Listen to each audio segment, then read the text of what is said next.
नमस्ते दोस्तों, मैं किन्नरी दुबे राशि ज्योतिष में आप सभी का स्वागत करती हूँ। आज मैं आपसे बात करने आई हूँ मंत्रों के बारे में, मंत्रों की शक्ति और मंत्रों की जो संख्याएं दी गई है उसके बारे में। आप किसी भी एस्ट्रोलॉजर के पास जाते हैं, मैं खुद एस्ट्रोलॉजर हूँ, मेरे पास भी जब कोई आता है तो सबसे पहले हम उसकी स्टडी, उनकी जो कुंडली है वो स्टडी करते हैं। कुंडली खोलते हैं और उसमें जो 9 ग्रह हैं वो 9 ग्रह कहाँ बैठे हैं, उसमें से कौन सा ग्रह पावरफुल है, कौन सा ग्रह वीक है और कौन सा ग्रह नेगेटिव रिजल्ट दे रहा है, ये स्टडी करते हैं।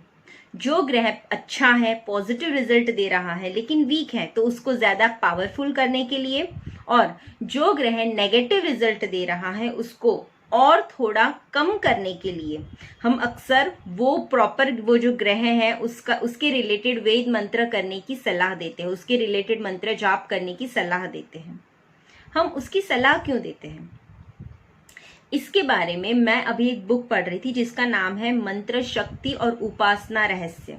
उसके अंदर बहुत अच्छे से एक्सप्लेन किया गया है कि हर मंत्र की पावर क्या है और जो हम ग्रहों के और जो कोई भी मंत्र हमें दिए गए हैं, कोई भी भगवान के मंत्र दिए गए हैं, वो सारे क्यों दिए हैं और वो मंत्र को करने से हमें क्या लाभ होता है, ये बहुत अच्छे से उसमें एक्सप्लेन किया हुआ है। जब हम 9 ग्रहों के मंत्र करते हैं तो जो हमारी आवाज होती है, हमें पता है कि हर साउंड क्रिएट कब होता है, जब वाइब्रेशंस, हवा में वाइब्रेशंस होती है तब जाके साउंड क्रिएट होता है। तो हर साउंड की अपनी एक फ्रीक्वेंसी है, अपनी एक वेवलेंथ है।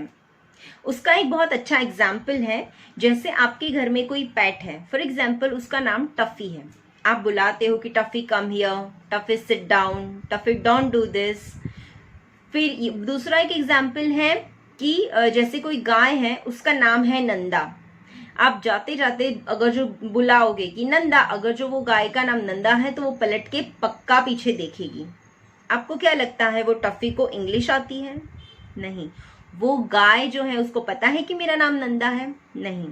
वो जो हम वर्ड्स बोलते हैं उसके वाइब्रेशंस को पहचानते हैं, तब वो चीजों को रिएक्ट करते हैं। वैसे ही हमारे जो 9 ग्रह हैं उसके भी एक वेद मंत्र दिए हुए हैं। ग्रहों में भी अगर जो मंत्र देखने चाहें तो 2-3 प्रकार के आते हैं। एक जो प्रॉपर वेद मंत्र होता है वो, दूसरा होता है छोटा बीज मंत्र। तो दोनों में फर्क यह है कि जो वेद मंत्र है उसकी प्रॉपर संख्या के हिसाब से उसके करने से उसको फायदा मिलता है, और जो दूसरा है जिसे हम बीज मंत्र बोलते हैं वो बहुत छोटा मंत्र होता है, लेकिन उसमें कलयुग में उसको 4 गुना मतलब 4 गुना करने का कहा गया है। फॉर जैसे सूर्य की मंत्र जाप जो उसकी वेद मंत्र है उसकी संख्या दी गई है 7000। तो अगर जो आप उसका बीज मंत्र कर रहे हो तो 7 गुणा 4 करना है, मतलब 7 चौक 2800 बार, सॉरी 28,000 बार आपको वो मंत्र करना है, तब जाके वो मंत्र आपको असर करेगा।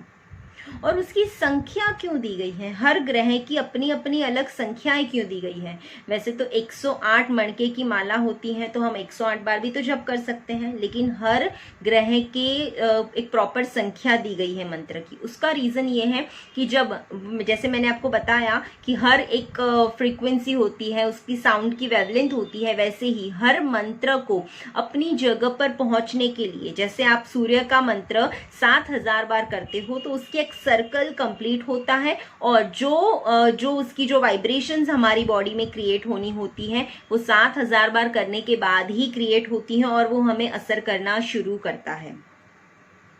ये बहुत इंटरेस्टिंग थिंग है ना। जैसे हमारे ग्रह, मुझे कई लोग पूछते हैं कि मंत्र हम यहाँ करते हैं तो हमें ग्रह का इफेक्ट कैसे होगा।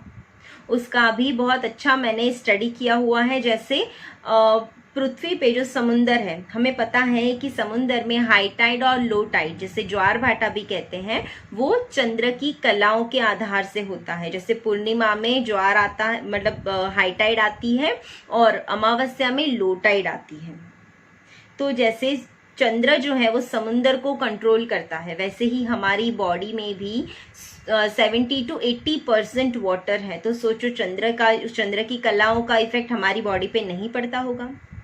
वैसे ही हर तत्व, हमारे जो 9 ग्रह हैं, 9 ग्रह के अलग अलग तत्व हैं, वो हमारी बॉडी में जो 9 तत्व हैं, वो पूरे 9 ग्रह जो हैं वो हमारे 9 तत्वों को हमारी बॉडी में कंट्रोल करते हैं। तो जो ग्रह अगर जो हमारा वीक है, हम उसके रिलेटेड अगर जो मंत्र जाप करते हैं तो उसके वाइब्रेशन से जो तत्व हमारा कमजोर है वो जागृत होगा और हम हेल्दी फील करने लगेंगे। मुझे लगा कि ये थोड़ी जानने वाली बात है तो मैंने आप लोगों के साथ में शेयर की। उम्मीद करती हूँ आपको ये चीज अच्छी लगी होगी।